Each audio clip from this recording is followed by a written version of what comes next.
In the heart of a small, forgotten town, where the mist lingered just above the ground and whispers of the past clung to every creaky board, stood an old Victorian-era house.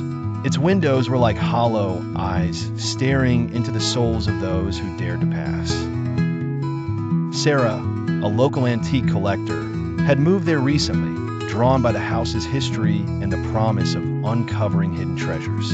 Among her finds, a peculiar doll with eyes that seemed too lifelike and a face that bore an eternal, cryptic smile captured her attention. The doll was dressed in faded lace, its porcelain skin flawless but cold to the touch.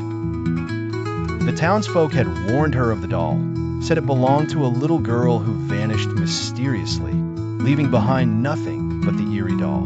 Unfazed, Sarah placed it in the living room, on a shelf where its gaze watched over everything. As a pitch-black night enfolded the town, Sarah lay in bed.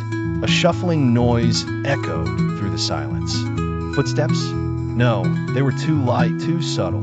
She dismissed it as a raccoon on the roof and drifted back into an uneasy sleep. In the morning, Sarah found the doll had moved to the opposite end of the shelf. Her rational mind insisted she must have forgotten where she placed it. Yet, as nights passed, its position continued to change. Sometimes it would face the window, other times her bedroom door, as if it chose its vantage point deliberately.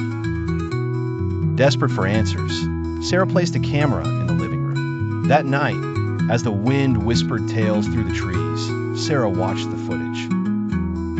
At precisely midnight, the doll blinked. Its tiny porcelain feet scraped softly as it clambered down the shelf, pausing occasionally to look around the room before freezing in its new place. A chill ran down her spine. The footage was undeniable. Realization struck like a thunderclap. The doll was seeking something or someone. Next morning, Sarah traced the doll's nightly path, discovering underneath a loose floorboard a dusty, leather-bound diary. It belonged to the girl, filled with entries of loneliness and longing, and mentions of a friend she wished to find. As dusk claimed the skies, Sarah returned the diary to the doll's shelf. Curiously, from that night on, the doll never moved again, its haunting vigil at last at peace.